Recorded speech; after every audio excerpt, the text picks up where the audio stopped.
Menunggu yang lain. Bapak Ibu semua, Assalamualaikum warahmatullahi wabarakatuh. Alhamdulillah rabbil alamin. Asyhadu an la ilaha illallah Muhammadan abduhu wa rasuluhu. Allahumma shalli ala Muhammad wa ala ali Muhammad. Rabbi shrah li sadri wa yassir li amri wahlul 'uqdatam min lisani yafqahu qawli. Amin. Bapak Ibu, anak-anakku semua, terima kasih sudah bergabung di kegiatan virtual ya judulnya. Ini nanti ada beberapa sesi untuk pekan-pekan ke depan. Jadi di hari Sabtu jam 13 nanti untuk sesi selanjutnya mohon bisa mengikuti terus. Jadi nantinya apa yang kita harapkan dari acara ini bisa membuat MAMTQ menjadi lebih baik lagi ke depannya. Saya sapa dulu ini Bu Mami, pripun kabaripun, Ibu Suci Ambarwati, pripun kabaripun Bu?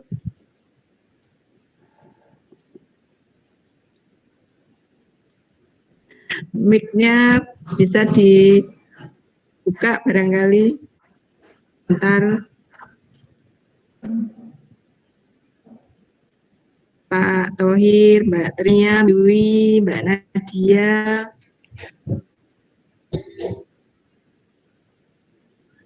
Kita akan tenggah semuanya. Alhamdulillah, kabar saya Bu.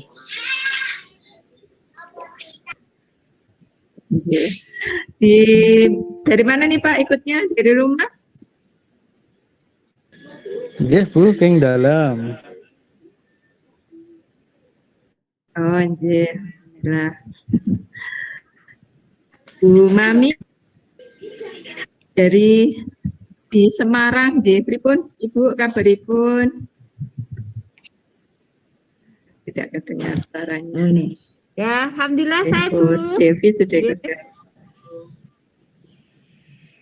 Oh, di rumah nih Kak Bu. J.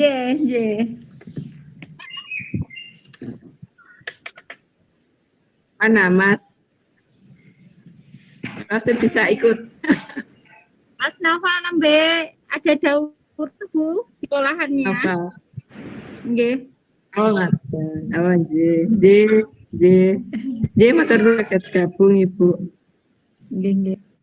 Baik, sambil menunggu yang lain kita mulai ya supaya nanti selesainya tidak terlalu molor, ngoten bisa waktu. Bapak Ibu, anak-anakku semua, di sesi kali ini saya akan menyampaikan tentang rencana induk pengembangan bakat minat di MAMTQ di Madrasah Aliyah Muhammadiyah. Ya, semoga nanti apa yang saya sampaikan bisa menjadi manfaat untuk kita semua dan harapannya ke depan MTQ bisa lebih baik lagi. Katen saya mulai. Saya kelihatan ya Bapak Ibu. Jadi pengembangan bakat minat di MAMTQ. Jadi nanti di sini akan saya sampaikan tentang pengertian apa itu bakat, pengenalan bakat, cara menggali bakat, dan bagaimana mengoptimalkan bakat anak-anak, bakat santri. Yang pertama pengertian. Jadi bakat itu ini ya, kemampuan dasar. Jadi setiap individu itu punya. Setiap individu dikarunia Allah itu dengan bakatnya masing-masing. Jadi tidak ada yang orang mengatakan aku nggak punya bakat, itu tidak ada. Jadi semua sudah Allah. Bentar, maaf. Apa ya kedengaran?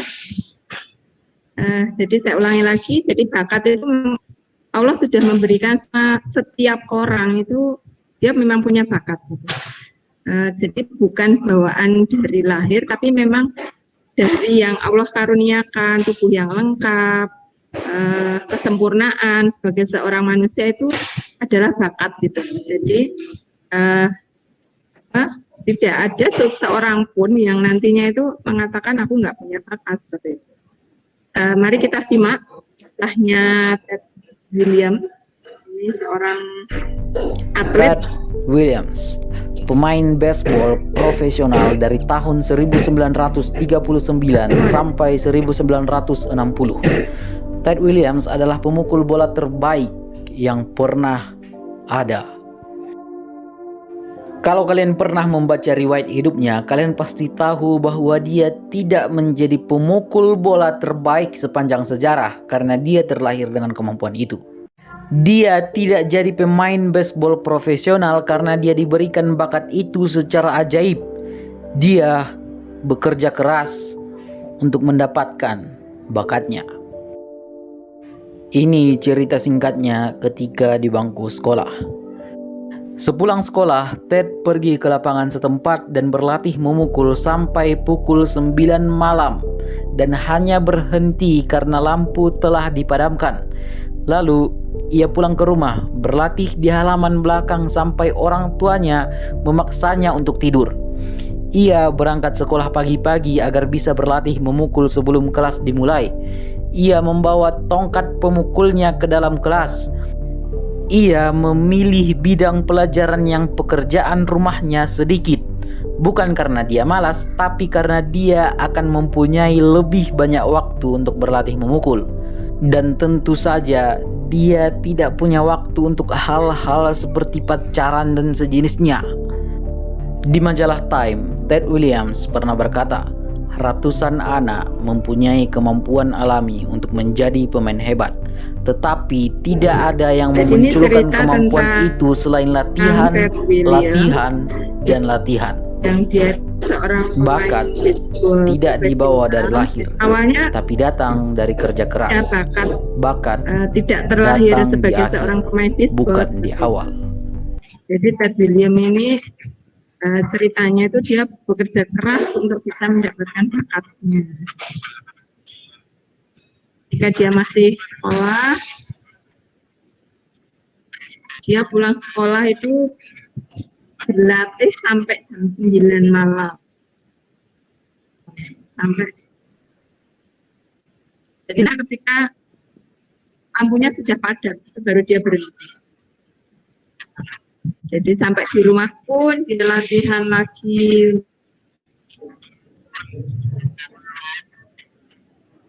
Jadi dia ketika di sekolah itu ya fokusnya itu kan optimalkan dia berlatih Williams sama memukul bola baseball, bermain baseball. Jadi kembali ya, mengenali dan menggali bakat. Ini kan kalau di sini ditulis itu banyak sekali bakat menyanyi, bertani, mengaji, bertukang, memasak dan lain sebagainya. Jadi untuk bisa mengenali itu bagaimana kita mengenali bahwa seorang atau kita sendiri punya bakat itu ya dari yang pertama kita cepat belajar tentang hal tertentu. Misalnya ada satu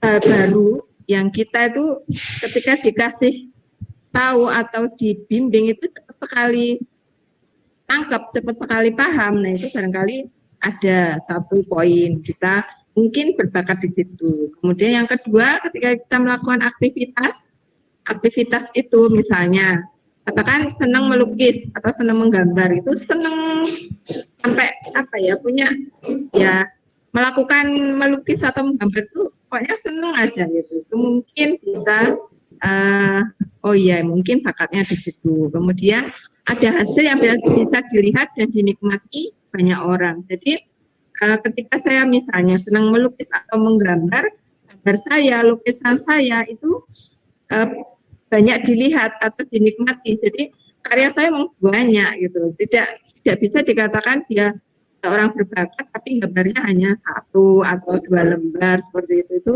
bukan yang seperti itu yang dimaksud. Jadi ketika mengatakan aku mungkin bakatku menggambar atau melukis, itu ya hasil karyanya banyak seperti itu. Jadi ketika dia ada kertas di depan pun aja dia bisa menggambar. Ketika misalnya menangkap satu pelajaran di kelas seperti itu gurunya menerangkan, dia bisa mencatat dalam bentuk gambar. Nah, itu barangkali ada gambar, ada bakat menggambar. Kemudian menimbulkan kepuasan terhadap yang bersangkutan. Jadi hubungannya tadi senang, ada semangat, ada giroh. Seperti itu. Lanjut. Bagaimana cara menggali bakat anak? Tadi sudah saya sampaikan di slide sebelumnya bahwa ketika kita mengamati orang lain, bisa mengamati diri sendiri, ini juga bisa kita mengamati sendiri atau kita mengamati orang lain. Jadi di sini perhatikan detail kebiasaannya.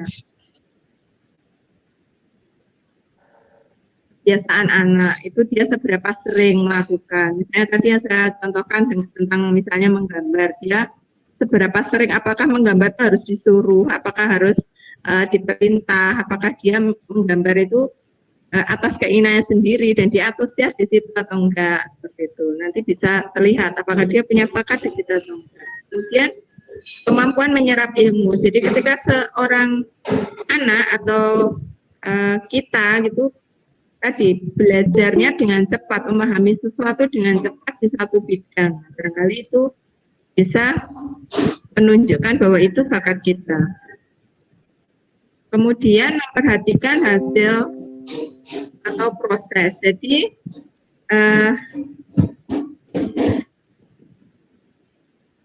ketika kita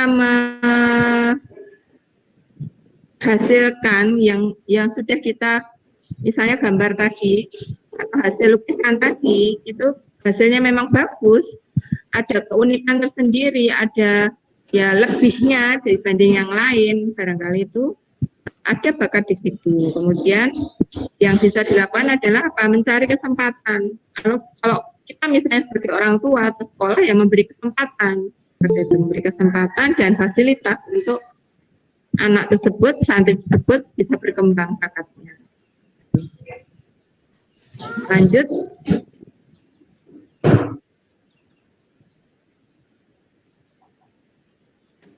Di sini saya sampaikan tentang rencana induk pengembangan bakat dan minat. Jadi kembali saya ingatkan untuk visi dari MAMTEKI yaitu mewujudkan lulusan Qurani yang unggul, berprestasi, berdaya saing global, berlandaskan karakter mulia, keberbakatan dan wirausaha. Jadi di MAMTEKI ini untuk semua program atau semua jurusan itu yang harus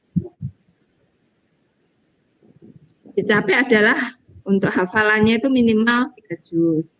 Kemudian untuk kepribadiannya yang harus tercapai yaitu pribadi yang mulia. Pribadi mulia itu apa? Yang berupa Islam, iman, dan takwa. Jadi ada beberapa jalur yang bisa atau program yang santri-santri MAMTEKI nantinya bisa pilih, itu ada misalnya di jalur akademik itu yang harus dicapai atau KPI atau Key Performance Indicator itu nilai rata-ratanya harus lebih dari 8,5. Dan yang kedua harus bisa masuk perguruan tinggi negeri atau perguruan tinggi Muhammadiyah yang akreditasi A, seperti itu.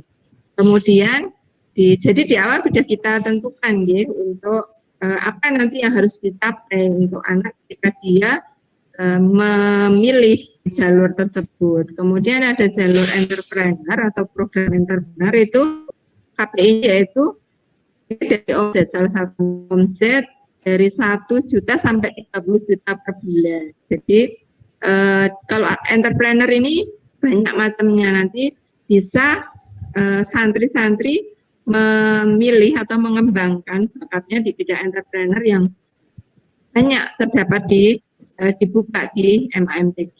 Kemudian ada jalur agama, program akhir itu ada KPI-nya yaitu hafal minimal 15 juz. Kemudian jika mereka kuliah itu bisa masuk ke PTN maupun perguruan tinggi yang berakreditasi A ataupun Pahat Ali atau IAIN seperti itu, ataupun bisa kuliah ke luar negeri, Timur Tengah seperti itu KPI-nya.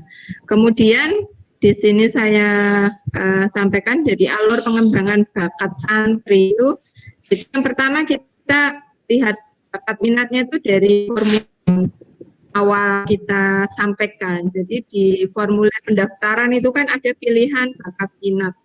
Jadi di situ anak diberi kesempatan untuk dia menilai dirinya sendiri. Kira-kira bakatku itu di mana ya? Kemudian dari situ nanti dilihat tes untuk bakat. Kemudian setelah itu bentuk kelompok. Jadi di awal memang berkelompok karena nantinya untuk jadi istilahnya apa ya, sukses itu tidak bisa sendiri. Jadi memang harus saling mendukung, saling menguatkan. Dan ini juga nantinya ada nanti karakter yang memang dibentuk, karakter untuk bisa bekerja sama, karakter untuk bisa menjalin hubungan dengan orang lain di sini. Makanya di awal ya memang harus membentuk kelompok. Kemudian bimbingannya bimbingan per kelompok, nanti ada cek hasil aksi. Jadi ketika sudah melakukan kegiatan tersebut ada evaluasi, kemudian ada tindak lanjut. Ini di semester 1 dilakukan seperti ini. Kemudian setelah ada evaluasi nanti dinilai apakah mereka kelompok itu sudah sesuai dengan KPI-nya, tercapai atau enggak. Seperti itu. Kalau tercapai berarti lanjut sampai nanti dia optimal sampai semester 6 sampai dia lulus sudah ada hasil seperti itu. Jadi ketika di semester 2 masih belum mencapai atau belum memenuhi di KPI-nya masing-masing, itu nanti bisa siswa atau kelompok tersebut bisa mengganti. Jadi entah ganti kelompok, entah ganti kegiatan, nanti bisa diarahkan di situ. Jadi kalau di semester 2 ketika santri sudah ketemu ini bakat minatnya, ya nanti tinggal mengembangkan. Jadi ketika sampai semester 2 sampai semester 6 sudah meningkatkan lagi yang sudah dicapai di semester 1 seperti itu. Jadi di sini kalau misalnya santri sampai semester 1 belum ketemu bakatnya, ya inilah pentingnya membina karakter. Jadi untuk disiplin kerja keras itu nanti di sesi yang lain ya. Jadi prinsipnya pengembangan bakat di MAMTQ ini kan prinsipnya dari salah satu ayat Al-Quran di surat Al-Isra ayat 84 bahwa setiap orang, setiap manusia itu berbuat sesuai dengan pembawaannya masing-masing. Jadi di sini katakanlah Muhammad bahwa setiap orang berbuat sesuai dengan pembawaannya masing-masing, maka Tuhanmu lebih mengetahui siapa yang lebih benar jalannya. Jadi memang Allah mengaruniakan kepada setiap orang, setiap manusia itu memang punya kelebihan gitu. Jadi bagaimana mengembangkan kelebihan yang sudah dikasih oleh Allah gitu. Ini salah satu contoh ya pengembangan bakat santri di MAMTQ. Jadi ini saya ambil dari formulir yang sudah diisi. Jadi ketika dia mengisi formulir pendaftaran, memilih bakat minat, itu di situ ada salah satunya bergaul dengan orang lain, kemudian olahraga, ada memasak. Nah, di sini setelah dari formulir ini buatlah dibuat kelompok, yang kelompok ini salah satu divisi dapur dan kantin.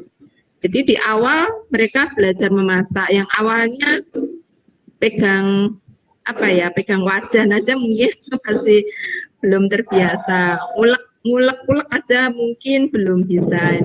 Tapi ini karena mereka jadi satu kelompok ya belajar, memang betul kami bimbing untuk di awal ya belajar memasak masakan harian. Ini gambar di dapur asrama putri. Kemudian berkembang lagi, jadi dari awal mereka masak menu harian itu sampai mereka memasarkan gitu, masarkan misalnya buat sayur, katakan oseng, buat oseng itu dijual, berusaha untuk menjual hasil karya dia. Gitu. Tadi kan kaitannya dengan bakat, tadi harus bisa dinikmati banyak orang ya. Jadi salah satunya itu di awal seperti itu, kemudian berkembang sampai yang terakhir mereka punya produk frozen food dari berbahan dasar ikan. Jadi mereka membuat bakso ikan, fish roll, kemudian yang paling baru ini karak ikan. Jadi dari sini harapannya mereka mempunyai produk, kemudian mencapai salah satu KPI tadi untuk dapat 1 juta per bulan. Dan alhamdulillah di semester 1 ini mereka sudah membuktikan gitu bisa tercapai KPI-nya. Jadi target omset 1 juta per bulan itu sudah tercapai. Nanti semester 2 jika mereka kembangkan dan meningkatkan. Jadi memang butuh kerja keras betul. Tidak bisa dilakukan hanya ya biasa-biasa sesuai misalnya terus Bu, aku masuk terus. Nah, itu tidak bisa seperti itu. Jadi memang betul-betul dibutuhkan kerja keras dan serius gitu. Jadi tidak hanya main-main. Ini juga salah satu dasar pengembangan bakatnya itu kan dari teorinya Howard Gardner. Jadi kecerdasan majemuk.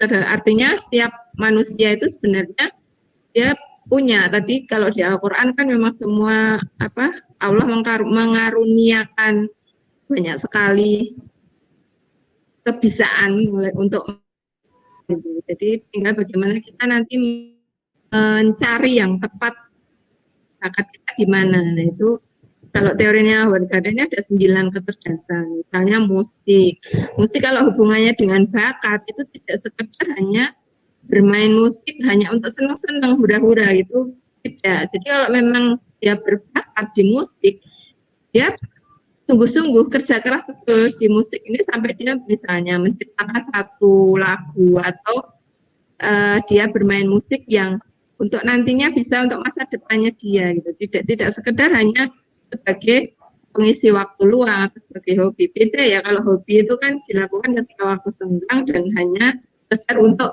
bersenang-senang gitu. Kalau mengembangkan bakat tidak bisa seperti itu. Mengembangkan bakat ya memang harus betul-betul serius gitu, harus betul-betul kerja keras sampai menghasilkan sesuatu yang berguna untuk nanti masa depannya.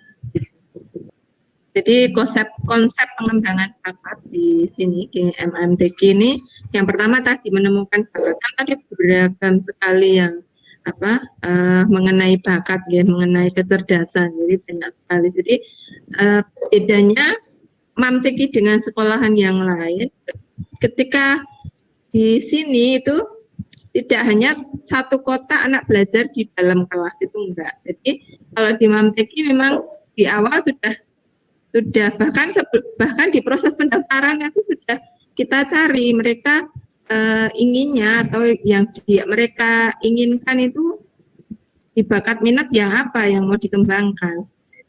Bedanya dengan sekolah yang lain, kita misalnya anak mengambil di satu bakat atau satu bidang atau satu program tadi, itu nanti ketika tuntutan akademik ya, kalau akademik ya sesuai misalnya mapel ya tetap ikut ya, semua mapel ikut, hanya nanti porsinya itu yang membedakan di situ. Misalnya ketika anak atau santri dia dituntut untuk hafalan 15 juz misalnya. Nah itu untuk mapel-mapel yang umum bisa sedikit bukan diabaikan, tapi memang ada porsinya tersendiri, prioritasnya yang berbeda seperti itu. Jadi misalnya ini ada di kecerdasan itu hubungannya dengan mungkin mapel umum, jadi nanti tujuannya memang untuk masuk di perguruan tinggi negeri maupun yang berakreditasi A. Kemudian program profit dan olahraga seni tadi juga tidak sekedar hobi atau main-main. Kemudian di entrepreneur sama, semuanya butuh kerja keras. Jadi seperti di slide ini bahwa nantinya yang akan dituju kan untuk karakter Islam, iman, dan takwa gitu ya. Jadi kalau di sini ada jalur akademik, dia nilai rata-rata harus tercapai 8,5 minimal, dan KPI-nya dia masuk ke PT perguruan tinggi negeri atau yang berakreditasi A, kemudian jurusannya juga jangan sampai mereka pilih jurusan asal pilih program yang nantinya akan menyesal setelah lulus. Artinya ketika seorang santri ketika nantinya ingin kuliah tapi salah mengambil jurusan, nah itu efeknya akan entah dia passionnya tidak muncul atau jadi setelah lulus malah kebingungan. Itu jangan sampai. Jadi di sini nanti untuk bakat minat misalnya dia jalur akademik ya tetap nanti dibimbing untuk mereka ketemu kamu bakat minat di jalur akademiknya yang mana, jurusan apa, seperti itu. Kemudian di jalur entrepreneur tadi sudah sekilas saya jelaskan. Jadi misalnya ya di tim memasak, masakan, tim dapur, di tim kantin, dapur dan kantin, dia harus mencapai yang sudah ditetapkan. Jadi sama di jalur entrepreneur yang lain pun, misalnya kita target omsetnya 1 juta nih di awal, nah, kita harus tercapai dan bagaimana caranya gitu. Jadi tidak ada yang istilahnya tidak ada yang susah atau sulit, tapi tinggal bagaimana caranya, seperti itu yang di jalur entrepreneur. Kemudian kalau di jalur tafid atau agama ini ya tadi minimal dia 15 juz, kemudian dia juga bisa masuk ke perguruan tinggi negeri ataupun institut agama Islam maupun dalam maupun luar negeri, seperti itu.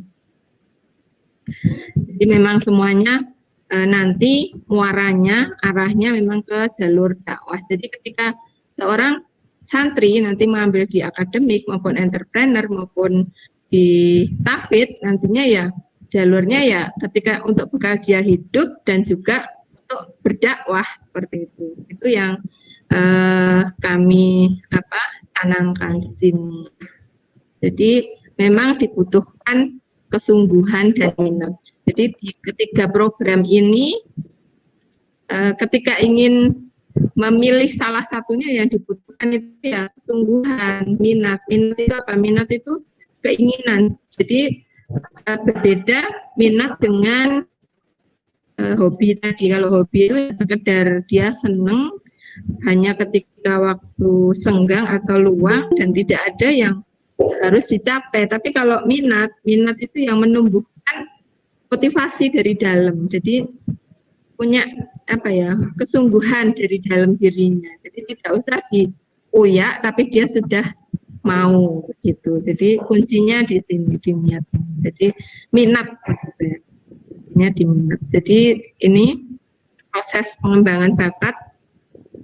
Yang pertama kan sudah ditetapkan misalnya KPI-nya masing-masing program, masing-masing tadi jurusan yang bisa diambil. Kemudian di kelas 10 di awal itu ya anak memang dikenalkan dan memang beberapa memang mencoba. Jadi ketika dia di satu kegiatan akan diobservasi apakah dia di situ itu punya minat di situ, punya bakat di situ, karena akan terlihat dari tadi yang di awal saya sampaikan ciri-ciri menggali bakat tadi ya. Jadi apakah dia cepat belajar, cepat menangkap sesuatu, apakah dia berusaha sungguh-sungguh di situ, apakah dia menghasilkan sesuatu ketika mengikuti kegiatan tersebut. Jadi di awal seperti itu kita observasi, jadi kami observasi. Kemudian kalau di kelas 10 memang sudah ketemu ya tinggal meningkatkan, tapi kalau misalnya masih belum bisa ya tetap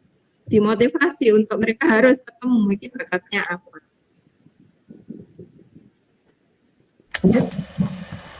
Jadi satu hal. saya Jangan berpikir di bahwa passion itu akhir akan menyelesaikan presentasi ini segalanya. ada satu Ingat video bahwa ya, passion mohon itu bisa nggak akan disimak. menghasilkan uang buat lo. Passion nggak akan menghasilkan uang. Tapi ketika lo bisa expert dan memberikan manfaat ke Suaranya orang muncul lain ya? dalam passion lo, baru lo bisa menghasilkan uang. Video. Jadi passion aja tuh nggak cukup gitu. Passionate ke suatu pekerjaan nggak otomatis bikin pekerjaan lo jadi bagus. Mungkin lo passionate main Mobile Legend, main Dota, main gitar. Tapi apakah lo Jadi expert dan ini jago ya, dalam hal passion itu? passion Belum itu tentu gitu. Mungkin enggak dan bahkan sama nggak akan sebenarnya untuk menghasilkan duit apa? sepeser pun buat lo gitu. Ingin Meskipun keinginan. lo suka hal tersebut. Tapi Gue passion juga itu sama. tidak bisa Gue passionate bikin musik. membuat Tapi apakah seseorang gue pekerjaan layak seorang dapat itu uang menjadi dan bekerja di bidang musik? karena Mungkin belum sih sekarang. Mungkin gak akan kalau pernah. hanya Intinya passion sih saja gak bisa tanpa semata-mata expert, karena passion expert itu doang. Lo ahli ya. langsung bisa jadi Kalau nggak passion itu sebagai ahli, pekerjaan nggak tetap lo. expert, Lo hanya harus passion expert dan saja lo yang harus bisa tidak akan memberikan manfaat dalam pekerjaan lo. bisa Makanya ada istilah bahasa Jepang mencapai yang namanya ikigai. Kalau kata mengoptimalkan ikigai yang bakat. penting dalam pekerjaan itu bukan cuma passion doang gitu, tapi ada 4 hal total yang harus diperhatikan. Pertama passion, kedua adalah expertise, lo expert gak gitu di bidang itu, ketiga adalah manfaat, seberapa besar sih manfaat yang bisa lo berikan ke masyarakat, dan keempat adalah uang yang bisa lo dapetin gitu. Nah, pekerjaan yang terbaik adalah Jadi pekerjaan yang berisi total 4 aspek. Sama pekerjaan lo sekarang, lo expert gak dan jago gak di pekerjaan lo gitu. Pekerjaan lo menghasilkan uang yang banyak gak buat lo, dan yang terakhir, pekerjaan lo itu memberikan manfaat buat orang banyak gak. Kalau udah 4-4-nya terpenuhi, nah itu baru pekerjaan yang keren. Bukan cuman berdasarkan passion doang, tapi berdasarkan yaitu lo expert dalam hal itu, lo memberikan manfaat yang luas, dan lo dapat uang banyak dari pekerjaan itu. Dalam hal Ya, itu, jadi, lo memberikan manfaat ini yang luas, dan lo dapat uang banyak dari pekerjaan itu. nanti Tapi emang nyari pekerjaan kayak insyaallah gitu lain susah waktu gitu. Tentunya lo ada perlu mempertimbangkan banyak lanjutannya. hal dan Jadi, perlu berusaha sangat tadi amat bahwa keras. passion Nah, saja kalau tidak diikuti dengan bahwa seorang yang dia tidak hanya senang, hanya punya minat istilahnya, tapi tidak bisa mengembangkan, tidak mau berlatih, tidak mau bekerja keras, ya tidak akan bisa mencapai sukses gitu ya. Jadi bakat itu, kembali saya ulang, bakat itu tidak hadir di awal, tapi memang kita yang berusaha untuk memunculkan bakat itu diiringi dengan minat gitu. Jadi kalau rumusnya ada bakat, merasa ada bakat tapi tidak punya minat, dilanjutnya ya tentang ikigai mungkin akan gue jelasin di video punya selanjutnya. minat tapi Oke, dia kalau lo tidak suka punya video ini lo bakat, bisa klik ini masih profile channel bisa ini untuk dan lo minat. bisa browsing aja di sana karena banyak Ketika video lainnya seseorang juga yang punya udah kita minat siapin terhadap buat lo. sesuatu, Di sana tim 1% ya, udah bakatnya itu ngebagi-bagi dimunculkan playlistnya dari berdasarkan minatnya segmen masing-masing. tersebut. Jadi, Jangan lupa like, banyak comment, share, berlatih, dan subscribe banyak channel belajar. 1%. Dan kalau lo mau jadi member 1%, lo Ya, bisa insya cek Allah linknya di deskripsi. akan Dengan jadi member lo akan dapat updatean langsung ini ke saya email lo yang nantinya untuk akan materi berisi video saya dan juga tulisan cukupkan. eksklusif Nanti khusus untuk member. saya Yap, akan mungkin buka sekian. sesi Gue berharap lo tanya dapat banyak jawab. pelajaran dari channel ini Monggo. biar lo semakin bijaksana. Ini Setidaknya alhamdulillah banyak 1% yang setiap harinya. hadir. Gue Evan dari 1%. Thanks. Ada yang ditanyakan, silahkan. Atau misalnya ada santri yang sudah sampai semester 2, mungkin semester 3, sudah ditemukan atau merasa nyaman dengan bakatnya, apa yang akan dilakukan? Misalnya seperti itu.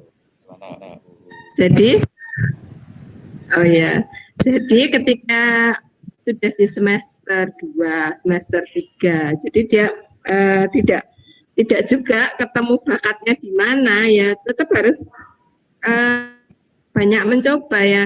Kita beri kesempatan untuk, jadi anak sebagai misalnya saya ya sebagai seorang konselor ke anak itu nantinya membimbing mereka, misalnya mengenal diri dulu, mengenal dirinya lagi. Jadi kembali lagi ke awal lagi, ke mengenal dirinya. Kamu sebenarnya itu inginnya seperti apa, mau bidang apa, misalnya seperti itu. Nah dari situ nanti digali lagi. Ketika dia kemarin udah nyoba ini, kayaknya saya seneng yang ini Bu, tapi ternyata kok nggak bisa, seneng yang ini. Nah itu nanti dievaluasi lagi seberapa jauh usahanya dia untuk bisa mencapai yang sudah ditetapkan itu, mencapai target yang sudah ditetapkan gitu. Kalau memang karena sudah berusaha sungguh-sungguh, sudah belajar ini tapi tetap nggak bisa juga, nggak paham-paham juga, atau mungkin sudah berusaha melakukan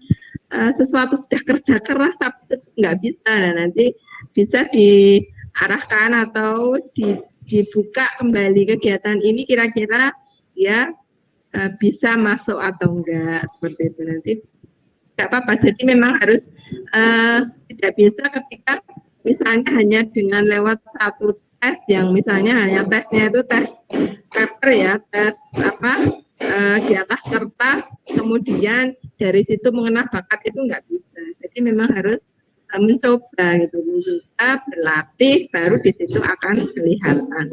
Itu Pak. Bu Rahayu, Bu Pak Sriadi, Uci Ambarwati, Pak Zuhriyah, sudah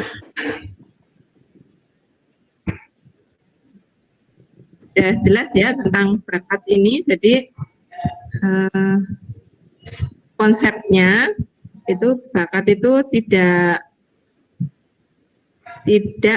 ketika lahir keluar, ketika lahir sudah tercipta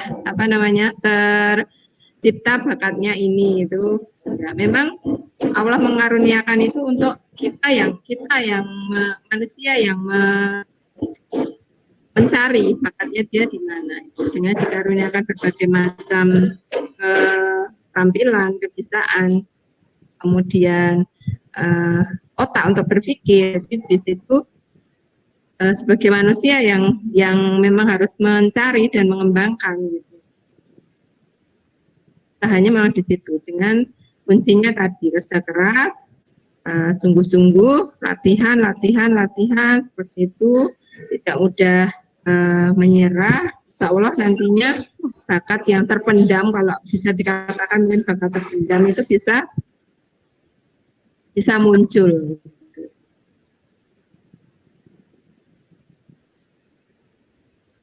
Ya, Bapak Ibu, kalau tidak ada yang ditanyakan, barangkali dari saya cukupkan sekian. Saya ingatkan kembali untuk minggu depan, pekan depan di hari Sabtu ada sesi sama seperti ini, pengembangan MAMTQ. Insya Allah nanti besok hari Sabtu narasumbernya Bu Desi. Itu mohon bisa meluangkan waktunya untuk hadir. Terima kasih kehadirannya siang ini. Mohon maaf jika ada salah kata. Semoga sehat selalu, kita terhindar dari wabah yang sedang melanda. Terima kasih. Assalamualaikum warahmatullahi wabarakatuh. Waalaikumsalam.